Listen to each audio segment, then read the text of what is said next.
அனைவருக்கும் வணக்கம். தூய்மை பணியாளர்களுடைய நியாயமான கோரிக்கைகளை முன்வைத்து ஆரம்பிக்கப்பட்ட போராட்டம் கடைசியில் சில நபர்களால் அந்த கோரிக்கைகளே திசை திருப்பப்பட்டு அது திமுக எதிர்ப்பு, திமுக வெறுப்பாக கக்கப்பட்டுச்சு. அதுக்குள்ள கேவலமான அரசியலையும் கலந்து அந்த போராட்டத்துடைய நோக்கத்தையே திசை திருப்பி அந்த மக்களை மேலும் மேலும் கஷ்டத்துக்குள்ள ஆழ்த்தின நபர்களில் குறிப்பிடத்தக்க ஒரு 3 நபர்கள் நம்ம சொல்லலாம். இவங்க 3 பேரும் தான் அந்த 3 நபர்கள். மேலே இருக்கக்கூடிய நபர், டாப் லெஃப்டில் இருக்கக்கூடிய நபர் என்ன பேசினார் அப்படின்றது உங்களில் பலருக்கு தெரிஞ்சிருக்கும். நம்ம முதலமைச்சரை மிகவும் தரக்குறைவா, கலைஞருக்கு சமாதி கிடைக்கிறதுக்கு நாங்கள் தான் காரணம் அப்படின்ட்டுலாம் அவர் ரொம்ப வித்தியாசமான கருத்தெல்லாம் சொன்னார். அப்படியெல்லாம் கிடையாதே. திமுக கோர்ட்டில் போராடி அந்த இடத்த பெற்றுச்சு. அப்படியெல்லாம் இவங்க சொல்கிற மாதிரிலாம் ஒன்றும் கிடையாது. அது மட்டும் இல்லாமல் நம்ம முதலமைச்சருக்கும் அது மாதிரி இடம் வேணும்னா இப்படின்னு சொல்லிட்டு தேவையில்லாத வார்த்தைகள்லாம் பதிவிட்டிருந்தார். அதுக்கு பிறகு இன்னொரு பகிரங்கமான மிரட்டல் வேற விடுத்தார். மலத்தை ரோட்லெல்லாம் திறந்து விட்டுருவோம் அப்படின்ற மாதிரி ஒரு கேவலமான இழிவான ஒரு மிரட்டலையும் அந்த நபர் விடுத்தார். இந்த புகைப்படத்தில் இருக்கக்கூடிய 3 நபர்களுமே வழக்கறிஞர்களாம். வழக்கறிஞர்களுக்கே இந்த நிலைமைனா என்ன பார்த்துக்கோங்கன்னு சொல்லிட்டு தாவேக்காரனுங்க எடுத்து போடுறானுங்க. முதல்ல இவங்களை வழக்கறிஞர்கள்லாம் அவங்கள சொல்லிக்கிறதே முதல்ல அவமானப்படணும். உயர் நீதிமன்றத்துடைய உத்தரவையே மீறுறாங்கன்னா இவங்க எப்படி வழக்கறிஞர்களாக இவங்கள சொல்கிறது? உயர் நீதிமன்றம் ஒரு விஷயம் சொல்லுதுன்னா அதை கேட்டுட்டு அந்த இடத்த விட்டு வேற இடத்துக்கு அந்த மக்களை நகர்த்தி கொண்டு போகணும். அதுதானே ஒரு வழக்கறிஞருக்கான ஒரு தன்மையாக இருந்திருக்கணும். அப்போ நீதிமன்றத்தையே மீறுவாங்க, நீதிமன்றத்துடைய உத்தரவையே மீறி தான் நாங்கள் செயல்படுவோம்னு சொல்லி நிற்கிறவங்க எப்படி வழக்கறிஞர்கள்னு சொல்லிக்க முடியும்? ஜனநாயக போராட்டம்ன்றது பொதுமக்களுக்கு எந்த இடையூறும் இல்லாமல், வன்முறையை தூண்டுற வகையில் இல்லாமல், எந்த விதமான இந்த விஷமத்தனமான கருத்துக்கள் இல்லாமல் ப்ராப்பராக ஒரு போராட்டம் நடத்துறது தான் ஒரு ஜனநாயக போராட்டம்னு சொல்லலாம். இவங்க பண்ணினது எல்லாமே தூண்டி விடுறதாகவும் விஷமத்தனமான கருத்துக்களையும் அவதூறுகளையும் முன் வச்சு தான் இந்த போராட்டத்தையே இவங்க திசை திருப்பி கொண்டு போயிட்டாங்க. அப்படி இருக்கிறப்ப இவங்களை எப்படி வழக்கறிஞர்கள்னு சொல்கிறது? இந்த போராட்டத்தை முடிவுக்கு கொண்டு வரணும், இதுக்கான தீர்வுகளை நோக்கி போகணும்னு சொல்லி நம்ம அரசு எவ்வளவோ முயற்சி பண்ணியுமே இந்த நபர்கள்லாம் சேர்ந்து மக்களை அந்த பக்கமே போக விடாமல், தீர்வை நோக்கியே நகர விடாமல், திரும்ப இன்னும் மேலும் மேலும் போராட்டத்தை தூண்டி அந்த மக்களை திசை திருப்பி பிரச்சனைகளை உண்டாக்குறதுக்கே வழிவகை வச்சுட்டு இருந்தா இவங்கெல்லாம் எப்படி வழக்கறிஞர்கள்னு சொல்கிறது? இதில் தாவேக்க காரணங்களுக்கு இதில் அப்படி என்ன கன்சர்ன் வந்துருச்சுன்னு புரியல. டேய், இங்கே நடக்கிறது ஏதாவது உங்களுக்கு தெரியுமா? ஓரமாக போய் உட்காருங்கடா. சும்மா இதுக்குள்ளே மூக்கணம் வளைச்சு அங்கிட்டு ஓடாதீங்க, போங்க, தள்ளிப்போ. அது மட்டும் இல்லாமல் இந்த வழக்கறிஞர் ஜாதிய ரீதியாக இந்த பிரச்சனையை அணுகிறார். பல இடங்களில் இந்த பிரச்சனையை ஜாதி ரீதியாக கொண்டு போகிறதுக்கு அவர் முயற்சிக்கிறாரு. அதில் ஒரு காணொலி லைட்டாக பாருங்கள். திசை திருப்ப பார்க்குறாங்க. அங்கே போனால் சம்பளம் ஜாஸ்தியாக இருக்கும், இஎஸ்ஐபி, அது உண்மை இல்லை, முழுக்க போய் ஒன்று சம்பளம் குறையும், அவன் லம்பா சம்பாதிப்பான், கார்பரேஷனில் வேலை இருக்காது. இதை செய்கிறவங்க சேகர் பாபு, மா சுப்பிரமணியம், இந்த கமிஷனர் குமரகுரு 3 பேருமே ஆதி திராவிட அருந்ததிய சமூகத்தை சேர்ந்தவங்க கிடையாது. இவங்க மேல் சாதி சமூகத்தை சேர்ந்தவங்க. இவங்க குறிப்பாகவே இந்த எளிய மக்களுக்கு எதிராக, இந்த கான்ட்ராக்டருக்கு ஆதரவாக செயல்படணும் நோக்கத்தோடு மட்டுமே செயல்படுறாங்க. இன்றைக்கி 2வது நாளாக போராட்டத்தோடு எங்கள் போராட்டம் தொடரும். தப்பி தவறி திரும்பி போக மாட்டோம், யாரும் வீட்டுக்கு போக மாட்டாங்க, பெண்கள் குறிப்பாக போக மாட்டாங்க. பெண்கள் எதுக்கு தயாராக ரெடியாக? இவர் ரொம்ப கான்ஃபிடென்ட்டாக சொல்கிறாரு, யாருக்குமே போகணுன்ற மனசு இல்லை, எல்லாருமே நிற்பாங்க, அதுலேயும் குறிப்பாக பெண்கள் நிற்பாங்கன்றார். அந்த மக்களுக்குள்ளே இந்த எண்ணங்களை விதைச்சிக்கிட்டு இருக்காங்க. அவங்களே சொல்கிறாங்க அவங்களுக்கு பல கமிட்மெண்ட் இருக்குது, வேலைக்கு போகாமல் காசு இல்லாமல் அவங்களுக்கான ஊதியம் எதுவுமே எல்லாமே கட்டாயிருச்சு. இப்போ இந்த போராட்டம் இருக்கிறதுனால மேலும் மேலும் அவங்க இருப்பாங்கன்னு சொல்லி இவங்களே அந்த மக்களுக்கு இன்னும் இது பாருங்களேன், அந்த தூண்டி விடுற வேலையை தான் மறுபடியும் பண்ணிக்கிட்டே இருக்காங்க. அது மட்டும் இல்லாமல் அவர் சொல்கிற கருத்தை பாருங்கள்.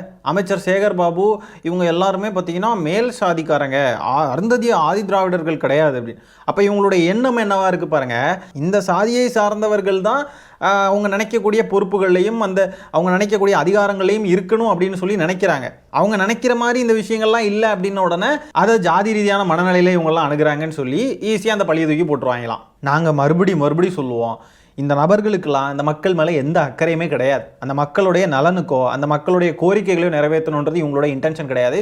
இவங்களுக்கு திமுக வெறுப்பு மட்டும்தான். இவங்க திமுகவை எப்படியாவது வெறுக்கிற மாதிரி ஒரு நரேட்டிவை செட் பண்ணணும், திமுக வெறுப்பாக இந்த விஷயத்தை கொண்டு போகணுன்றது தான் இவங்களுடைய முழு எண்ணமுமே.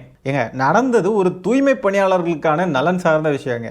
அவங்களுடைய அந்த சம்பளம் தொடர்பான விஷயம், பணி நிரந்தரம் தொடர்பான விஷயம். இதுக்குள்ளே எதுக்கு ஜாதியை பற்றி பேசணும்? மீண்டும் இதே கேள்வி தான் வருது. எதுக்கு ஜாதியை கொண்டு இதில் பேசணும்? அப்போ திமுகவுக்கு எதிராக மக்கள்கிட்டையும் பயங்கரமாக மோசமான ஒரு இமேஜை கிரியேட் பண்ணணும், அது மட்டும் இல்லாமல் தலித் மக்கள் இடையிலையுமே இந்த வெறுப்பை தூண்டி விட்டு திமுகவுக்கு எதிராக இவங்களெல்லாம் வந்து கொண்டு போகணும் அப்படின்றதான் இவங்களோட எண்ணமாக இருக்குது. அதனால தான் இவ்வளோ தீர்வு காண்றதுக்கான இடங்கள் கிடச்சும் KN நேரு அவர்கள் 2.5 மணி நேரமாக வெயிட் பண்ணியிருக்கார். இப்படி நம்ம பல விஷயங்களும் சொல்கிறோம். இவ்வளோ தீர்வு காண்றதுக்கான இடங்கள் கிடைச்சும் அந்த மக்களை அதை நோக்கி நகர விடாமல் மீண்டும் மீண்டும் பிடிச்சி இழுத்து கொண்டு வந்து போராட்ட காலத்தில் வம்படியாக அதில் நிற்க வச்சு முடிஞ்சாயங்களை தொட்டுப்பார் அப்படின்லாம் சொல்லி பிரச்சனையை தூண்டி விட்டு அதில் வன்முறையை தூண்டுறதுக்காகவே இவங்கெல்லாம் வந்துட்டு செயல்பட்டுக்கிட்டு இருந்திருக்காங்க. இந்த நபர் பாருங்கள், காவல்துறை இந்த மாதிரி அப்புறப்படுத்தினாங்க இல்லையா அங்கேருந்து அந்த போராட்ட காலத்தில் இருந்து, அந்த நேரமும் பாருங்க ஜாதி பேரை தான் சொல்லிக்கிட்டு இருக்காப்ல. இங்கே பாருங்க,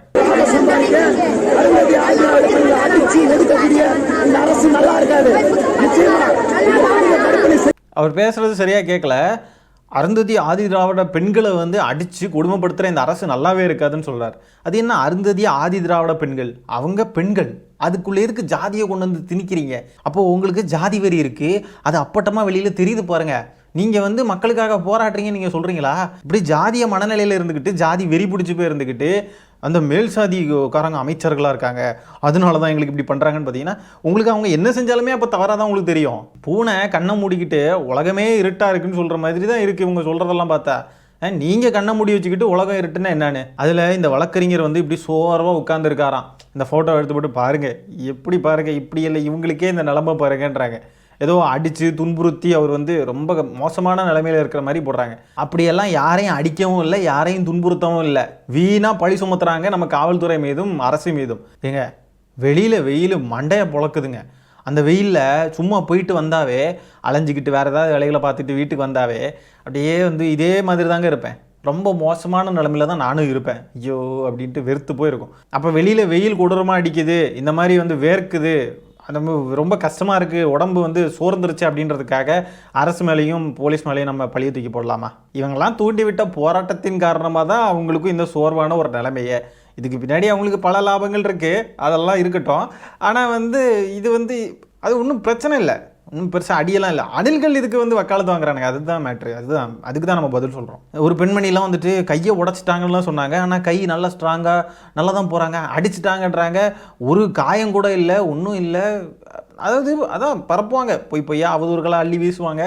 மக்களுக்கு இதெல்லாம் வந்து தவறாக போய் கன்வே ஆகணும்னு பண்ணுவாங்க. அதெல்லாம் மக்களுக்கு தெரியும், என்ன நடக்குது அப்படின்றது மக்களுக்கு தெரியும். இந்த எதிர்மனையில் இருக்கக்கூடியவங்க தான் இதெல்லாம் நம்புவாங்க. அடுத்து இந்த பெண் பேசுகிறத பாருங்கள். அது எல்லாத்தையும் இனிமே நீயே அள்ளி போடு, இந்த காவல்துறையை வச்சு ஆட்சி நடத்திக்க, அடுத்து ஓட்டு வேணும் நான் உங்களுடன் முதல்வர்னு வந்து எட்டி பாத்துறாத. இந்த மக்கள் தொடப்பக்கட்டையை வந்து ரோட கூட்டுறதுக்கு மட்டும் பிடிக்க மாட்டாங்க நம்புறோம். நீதி பாத்தீங்களா, இந்த மாதிரிலாம் பேசுறது என்ன அர்த்தம்? தூண்டி விடுற விதமாக தானே இருக்குது. அந்த பின்னாடி இருக்கிறவங்களுக்கு அப்போ என்ன மாதிரி ஃபீல் ஆகும்? அப்போ முதல்வரை எங்கேயா பார்த்தா நம்ம வந்து ஏதாவது ஒரு விஷயத்தில் ஈடுபடணும், ஏதாவது ஒரு வன்முறை தூண்டுற விதத்தில் ஈடுபடணும்னு சொல்லி அவங்க மனநிலையில் அவங்க வந்து யோசிச்சுட்டாங்கன்னா அதுக்கு யார் காரணமாக முடியும்? அந்த மாதிரி யாராவது ஏதாவது ட்ரை பண்ணாங்கன்னா அந்த நபருடைய லைஃபே போயிடும். இது என்ன மாதிரியான வன்முறை தூண்டுற விதமான பேச்சு பாருங்கள். இந்த மாதிரி ஜாதி வெறி பிடிச்சி போய் ஜாதிய மனநிலையிலிருந்து கருத்துக்கள் சொல்கிறாங்க இந்த மாதிரிப்பட்ட நபர்களும், இந்த மாதிரி வந்து முதல்வரை வந்து தரக்குறைவாக ஆபாசமாக பேசுகிறவங்களும், அது மாதிரி மிரட்டல் விடுக்கிறவங்க, இந்த மாதிரிப்பட்ட நபர்கள்லாம் முன்னாடி நின்று ஒரு போராட்டத்தை தலைமை தாங்குறாங்க இல்லை வழி நடத்துகிறாங்கன்னு சொன்னால் அந்த போராட்டம் எந்த திசையில் போகும்? அது வந்து சுமூகமாக பிரச்சனைகளுக்கான தீர்வை நோக்கி போகுமா, இல்லை வன்முறை கலவரம் அடாவடி அடி சண்டை வெட்டுக்குத்துன்னு போகுமா? அது பாருங்க, தொடப்பத்தாலே முதல்வரை அடிப்போம் அப்படின்ற மாதிரி மிரட்டல் கொடுக்குறாங்க. என்ன மாதிரியான இதெல்லாம் எனக்கு புரியல. இப்போ அந்த ஒரு நபர், அந்த முதல்ல ஒருத்தர் பேசினார் இல்லையா நீளம் அமைப்பில் இருந்து, நம்ம முதலமைச்சர் தான் அந்த நபரும் தரக்குறைவாக பேசினார். உங்களுக்கும் இந்த இடத்துல இடம் வேணும்னா அதுக்கும் நாங்கள் தான் வரணும் அப்படின்ற மாதிரி பேசினார். மலத்தை ரோட்டில் திறந்து விட்டுருவோம் அப்படின்லாம் மிரட்டினார். இந்த போராட்டத்துடைய நோக்கமும் தன்மையும் நாசமாக போனதே இவங்களால தான், இந்த மாதிரிப்பட்ட நபர்களால தான். தூண்டி விட்டு இதெல்லாம் வந்து சரின்னு தூக்கிட்டு வராங்க. யாருன்னு நினைக்கிறீங்க? கம்யூனிஸ்டுகள். திமுக அரசு பண்ணக்கூடிய இந்த அராஜகங்களுக்கு வந்து பதிலடி இப்படி தான் இருக்கும் அப்படின்னு தான் பேசுகிறாங்க. அப்படி என்ன பண்ணிட்டாங்க அப்படின்னா இப்படிலாம் பண்ணுறாங்க பாருங்கள். காவல்துறை வந்து இப்படி கைது பண்ணி கூப்பிட்டு போகிறாங்க பாருங்கள். அது கைது கிடையாது, அது வந்து அந்த இடத்துல வந்து அப்புறப்படுத்தி மக்களை வேற இடத்துக்கு கூப்பிட்டு போனாங்க. அது மட்டும் இல்லாமல் அடிச்சிட்டாங்க பாருங்கள், ஒடிக்கிட்டாங்க பாருங்கள், மிதிச்சிட்டாங்க பாருங்கன்னு சொல்லிட்டு பொய்யா அவதூறுகளை பரப்பிக்கிட்டு இருக்காங்க. இந்த மாதிரிலாம் இவங்க மிரட்டல் விடுத்துக்கிட்டு அவதூறு பரப்பிக்கிட்டு ஜாதிய மனநிலையில் இருந்தெல்லாம் கேவலமாக ஒரு மாதிரி மோசமாக பேசுவாங்க. இதெல்லாம் தூய்மை பணியாளர்களுக்காக இவங்க வந்து நின்று போராடிக்கிட்டு இருக்காங்க அப்படின்னு சொல்லி எல்லாருமே நம்பணுமா? ஒரு பிரச்சனை நடக்குதுன்னா அந்த பிரச்சனைக்கான தீர்வு நோக்கி தான் வந்து போகணும். அது போராட்டத்தின் வடிவமாக இருந்தாலும் சரி, கோரிக்கையை வந்து நேரடியாக கொண்டு போய் கொடுக்குறதா இருந்தாலும் சரி, என்னவா இருந்தாலும் சரி, அதுக்கான தீர்வை நோக்கி தான் எந்த பிரச்சனையுமே போகணும். ஆனால் அந்த போராட்டத்தை வச்சே அரசியல் ரீதியாக காய் நகர்த்துவதும், அதை விட முக்கியமாக அது வன்முறையை தூண்டும் விதமாக இருந்துச்சுன்னு சொன்னால் அது வந்து கேவலமான செயல். சரி, இவங்க இப்போ எல்லாரும் என்ன சொல்ல வராங்கன்னா, உங்களுடன் ஸ்டாலின்லாம் சொல்கிறாங்க இவங்களுக்கு வந்து நம்ம இனிமேல் ஓட்டு போடக்கூடாது, திமுக இப்படி பண்ணிருச்சு அப்படி பண்ணிருச்சுன்னு சொல்கிறாங்க. சரி, அப்போது இப்போ திமுக வேண்டானா வேறு எந்த கட்சி வந்து வரணும்னு நீங்களே சொல்லிடுங்க. யாருக்கு ஓட்டு போடணும்? உங்களுக்கு உள்ளார ஒன்று தோணிக்கிட்டு இருக்கோம் இல்லையா, யாருக்காவது ஓட்டு போடலாம் அப்படின்னு. யாருக்கு ஓட்டு போட சொல்கிறீங்க? அதிமுகவுக்கா, பாஜகவுக்கா? நீங்கள் எல்லாம் அவங்க கூட தான் பயணிச்சுக்கிட்டு இருக்கீங்கன்னு ஏற்கனவே தெரியுமே. நீங்கள் அதுக்கு தான் வேலை பார்த்துக்கிட்டு இருக்கீங்கன்னு நல்லா தெரியுமே. டைரெக்டாக சொன்னால் சாயம் வெளுத்து போயிடும்னு இந்த மாதிரி மறைமுகமாக திமுக வெறுப்பாக தான் பேசுவாங்களாம். ஆனால் அதிமுக பாஜகலாம் பேச மாட்டாங்களாம். இவங்களுடைய அண்டர் கிரவுண்ட் டீலிங்ஸ்லாம் வந்துட்டு இங்கே யாருக்குமே தெரியாது. இவங்க என்ன பேசுகிறாங்க, எது பேசுகிறாங்கலாம் நமக்கு தெரியாதுன்னு இவங்க நினச்சிட்டு இருக்காங்க. இந்த மாதிரி ஜாதி வெறி பிடிச்சி போய் எங்கே பார்த்தாலும் ஜாதி பேரை சொல்லிக்கிட்டே திரியிறாருங்க இந்த நபர். அது மட்டும் இல்லாமல் இந்த மாதிரி மிரட்டுறது, இந்த மாதிரிப்பட்ட குணாதிசயங்கள்லாம் யார்கிட்ட இருக்கும்? இவங்க எல்லாரும் பார்த்தீங்கன்னா அம்பேத்கர்ன்ற அந்த மனுஷனுக்கு பின்னாடி போய் ஒளிஞ்சுப்பாங்க. பாருங்கள், நாங்கள்லாம் அம்பேத்கரியவாதிகள் அப்படின்பாங்க. ஆனால் ஆக்சுவலாக பார்த்தீங்கன்னா கிடையாது. ஏன் பாஜக கூட தான் நல்ல அம்பேத்கரை வந்து எதிர்க்க மாட்டாங்க, போற்றி புகழ்வாங்க. அதுக்காக பாஜக வந்து அம்பேத்கரை ஏற்றுக்குச்சின்னு ஆகுமா? அதே மாதிரி தான் இந்த கும்பலம்.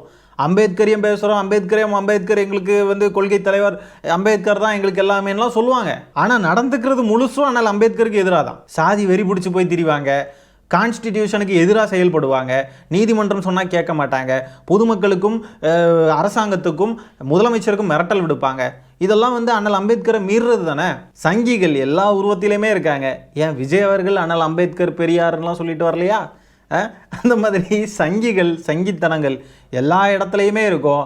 நம்ம தான் இதெல்லாம் யார், இந்த அமைப்புகள்லாம் யார், இந்த நபர்கள்லாம் யாருன்றதை தெரிஞ்சு இவங்க கிட்டேருந்து விலகி நிற்கணும். இவங்க சொல்கிற விஷயங்கள்னால நம்ம எந்த வகையிலுமே இன்ஃப்ளூயன்ஸ் ஆகி இவங்களெல்லாம் ஒரு பொருட்டாகவே மதிக்கக்கூடாது. இந்த தூய்மை பணியாளர்களுக்கு நான் வைக்கக்கூடிய கோரிக்கை என்னென்னா, இப்போ அந்த நபர்களுடைய நண்பர்கள் யாராவது இந்த காணொலி பார்த்துக்கிட்டிங்கன்னா அவங்கக்கிட்ட கொண்டு போய் சேருங்க.